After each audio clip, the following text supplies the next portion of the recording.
to challenge your ideas about yourself, because you came out of a history just like I did, where we were formerly oppressed by colonial imperialism, which taught us some ideas that were not true about you. You were trained to be maids and yardmen and farmers and workers on plantation and serving tea, cooking for people. You were not trained to own a business and build a company and lead a country and buy your own oil field or invest in your own gold mine. It's always somebody else doing it, because you've been trained that you cannot and should not try to own an oil company. And so we accept the idea. So our philosophy says we cannot own that. So we have been trained to be an employee, not an employer. As a matter of fact, we've been so brainwashed by the wrong philosophy that we are afraid to own things. We are afraid of success. Even the religion we were taught reinforced our lack of self-belief. You know what you were taught for the last 100 years in religion. Your doctrine came from another country. Your belief system was imported by people who owned your forefathers, and they taught us songs to sing, didn't they? Songs like, I got a shoe, you got a shoe. All of God's people got a shoe. When I get to heaven, I'll put on my shoe. I'll walk all over God's heaven. Interesting song. So the enslaved, oppressed person sang that song, and they sang it to the master, the oppressor. They said to the master, I got a shoe, and you got a shoe. Both of us are God's people. We got shoes. You wear yours now, I'll wear mine in heaven. That's a dumb song. One way to deal with learned helplessness is to go with the flow for a short period of time, knowing this too will not last forever. Well, you remember a moment ago I said that I might have to leave soon? Well, I already left. But through the magic of technology, here I am, not at home, but in Hawaii. This is the power talk called On the Road with Anthony Robbins. I'm here in Maui, actually, looking out over the ocean. And so now let's get back to our subject, which was beliefs. The power to create, the power to destroy. You and I need to take a look at what are some of the beliefs that can really disempower us. And I'll tell you one that clearly disempowers people that they think empowers them. And that is this belief that we must be realistic about everything. What does it really mean to be realistic? Now, what is realistic is different for everyone, isn't it? Was it realistic for a guy named Disney to look out over a big orange orchard and think, I'm going to build here a place that people from around the world are going to fly into and want to take their kids to, and it'll change the quality of how they feel about themselves. It'll make them have so much fun, and I'm going to build this amusement park in the middle of this orchard, and not only that, but I'm going to charge people just to get in. Now think about that. At that time, things like Coney Island, they charged for the rides, but you don't charge people to get in. Everybody told him that's totally unrealistic. Don't be ridiculous. It's never going to work. He was unrealistic, but you know what? He was accurate. See, when Mahatma Gandhi, a guy that was just a lawyer, who didn't really have any leadership capacity up until that moment, when he decided he was going to change the quality of life for his fellow Indians, guess what? It wasn't very realistic to think that with nonviolence, you could get the British Empire to give you your country back. He was totally unrealistic, but he was accurate. When a young man named Bill Gates saw in a magazine that there was this new idea called a personal computer, and that what it needed to be really launched was a system of operation, he called the gentleman who had manufactured it and said, I have developed a system that you can use immediately within your computer. Well, the man was a little bit skeptical, and he said, well, then come on down and show it to me. And in the next few days, this young man, Bill Gates, created a system without ever even seeing the computer. The first time he got to test it was when he was in front of the president of the company. And you know what? The president bought it, and Bill Gates' future was immediately altered. His optimism gave him the power to find out what he was capable of inside, to do the near impossible. And out of that one experience was launched a destiny for a company called Microsoft, which has changed the way people do business around the world. And it made Bill Gates a billionaire by the time he was 30. See, that's not realistic, but that's what makes America great. We go beyond realism. We create a new level of reality by starting with our thoughts, by starting with what's possible in our mind and taking that invisible and making it visible. But you can't do it when you're pessimistic, because when you're pessimistic, what you really are is fearful. See, most people are afraid to dream. They're afraid to be optimistic. Why? They say, well, I just want to be intelligent. I don't want to be Pollyanna, like those people that are always pumping themselves up all the time. I'm a real person. I'm smart. Oh, yeah? You can be smart and broke. You can be smart and alone. You can be smart and fat. Smart is not the answer. Consistent action is the answer, and you will only take action if you believe somewhere inside of you that you're going to succeed in spite of the fact that you may have failed in the past, in spite of the fact that things don't seem to be working out for you. The bottom line is the past doesn't equal the future. You got to have enough courage to be optimistic, because it takes courage. It's not being Pollyanna, it's being smart. That's the key.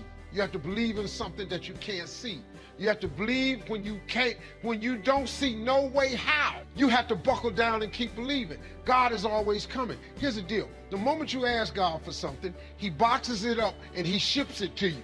Here's the problem with the pack. He never gives you the date that it's going to arrive. It's going to come. He just don't tell you when. If he told you when, it would destroy the relationship that's required to have an abundant life, which is faith. If God told you you were going to be rich in August of 2021, do you know how crazy you would talk to people from now until then? Because you know on August 21, I'm going to be rich.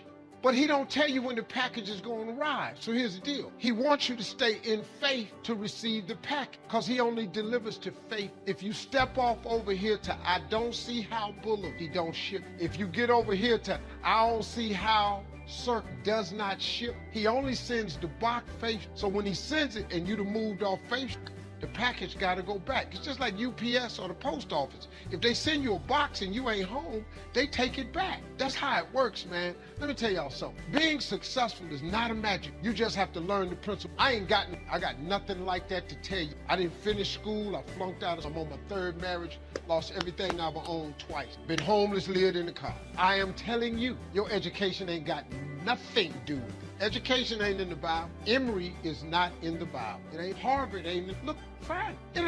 Show me education in the Bible. No, man. It's your dreams and vision. A man without a dream or vision shall perish. That's what the Bible is built. It's what God puts in your imagination for you to have. Everything God wants you to have, he puts it in your imagination. Albert Einstein said imagination is everything. It's the preview to life's coming attraction. Everything you imagine is God showing you a preview of a coming attraction he has for you. And he puts it in your imagination so you can see what he got for you. So if you've been imagining that you're going to be rich one day, it's because God wants you to be rich. Now, when you going to ask him for it, and are you going to wait for it to happen? Or are you going to lose faith? Here's what Christians mess up at. Well, I guess it wasn't the Lord's will. Who are you? How you know what God's will is? It all happens at an appointment, but you have to stay in faith for the appointed time to happen. I've been wanting to be on TV since I was 10 years old. You know how old I was before I got on? 38. 28 years after I wrote it on the paper. I won't be on TV. It took me 28 years to get on, but it happened at an appointed time. I just never gave up the faith. I kept going because I didn't know how to quit. Because I know if I quit, it cannot happen.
the God at the start of Genesis that is creating the world is actually an amalgamation to deceive and misdirect of the gods, the reptilian gods. And what's being described is not the creation of the world, but the creation of the simulation, the matrix. And so when we hear lines like, and God said, let there be light, and there was light, I say what's being described is electromagnetic light, which is basically what this simulation is. And I said just after the turn of the millennium that this is a simulation, and the walls of it, certainly at our level anyway, are the speed of light, which is not the fastest speed possible. That's a joke. We're dealing with all possibility here. That's the fastest speed possible. It's a joke. It's the speed of the matrix of the simulation. And there was an article in Scientific American in April of this year where some academic said, we live in a simulation and the walls of the simulation are the speed of light. And he was relating the speed of light in simulation terms to the processing speed. Because what is physics? What is the law of physics, as we call it? It's whatever the creator of the simulation decided it was going to be. What are, in effect, the laws of physics of computer games? They're whatever the creator of the game decides they're going to be. But as this article pointed out, you can create the laws within your game, but you're still going to be limited by the processing speed you're dealing with. And that's why the speed of light is this faster speed. That's why when people have near-death experiences, they leave the body, which is locking us into the simulation through the five senses, and they experience a totally different version of physics, where past, present, and future all kind of happen at once in the same now. But within the simulation, we have time, we have all these other illusions, which are the creation of the simulation. So you had this treasure trove of documents that were found at Nagamadi in 1945, about 75 miles north of Luxor in Egypt, which was an earthen jar of the writings of the Gnostic people. And it's reckoned that they were put in that jar 400 AD, something like that. And about a fifth of these writings were about what they called archons, which is Greek for rulers, who were manipulating human society. And what they say in these writings is that this world is a fake world. It's a fake reality created by this archontic force to enslave humanity in an illusion. I went through all of them, and what you see, they're describing a virtual reality universe. That's what they're describing in their own language, what we would call today virtual reality. One of the great things today is that because of the technological advancement, so-called, we've now got the analogies and the experience of virtual reality to actually describe what this reality is. You are power. Called enemies within yourself. Here's the first one: indifference. Whatever you do, practice not being casual. You've got to shake off sometimes the lethargy that would say, oh, well, maybe it's not going to work for me, or I'll just go along and see what happens. I'm asking you, whatever you do, the intensity that you've gathered up here during this extravaganza, I want you to take this same intensity home with you. Don't be casual. Casualness creates casualties, whether it's in Herbalife or whether it's on the freeway. Go home with a renewed intensity. Don't let indifference take over. Here's the next one: indecision. Someone's mentioned it a couple of times on this stage. They've had to deal with it. You've got to deal with it. Indecision is called the thief of opportunity. Make decisions even if it's a wrong decision. Do the very best you can, make a decision and go with it. If it doesn't work out because it was a wrong decision, I'm telling you, that gives you experience now to make a better decision. Here's the next one: doubt. We've all got to deal with the enemy of doubt. Cynicism has a unique way of crowding in on all of us. Being cynical about the government, being cynical about banks and money, being cynical about society, being cynical about the past, cynical about the future. I'm asking you, don't let that disease grab you by the throat and ruin your chances to do well in Herbalife. Yes, it's easy to doubt that it can happen. It's easy to doubt. We've all got fears that want to crowd in. And here's one of the worst ones of all, and that is to doubt yourself. I know we look at Mark, glamorous, handsome, good-looking, extremely successful, say, my gosh, I don't think that could happen for me. But I want you to know that Mark says, and I say to you, that if it can happen to us, it can happen to anybody in this room. Don't doubt your own ability. Don't doubt your own strength. If Mark can make it through some tough times, you can make it through. If Mark went through some strenuous times, you can go through those strenuous times. When the nights were long for Mark, I'm telling you, he made it. If he made it, you can make it. If I can make it, you can make it. If these people in the president's team can carve out an extraordinary story, second to none, in the business community of the world, I'm telling you, from these tables, this success can go right on back to the millionaire team and the Get team and to everybody up there, wherever you're sitting today. All of this belongs to all of you. Don't doubt that, not for a minute. Isn't it fantastic that if there's no purpose, you have nothing to fulfill, you can just live? No, but you want a purpose. And not a simple purpose, you want a God-given purpose. It's very dangerous. People who think they have a God-given purpose are doing the cruelest things on the planet. Yes or no? They are doing the most horrible things, and they've always been doing the most horrible things. Because when you have a God-given purpose, life here becomes less important than your purpose. No, life is important. Life is important. When I say life, I am not talking about your family, your work, what you do not do, your party. I'm not talking about that as life. This is life, isn't it? Life is within you or around you. The ambience of life, you're mistaking the ambience of life for life. Your home, your family, your workspace, your party, this is all ambience of life. This is not life, isn't it?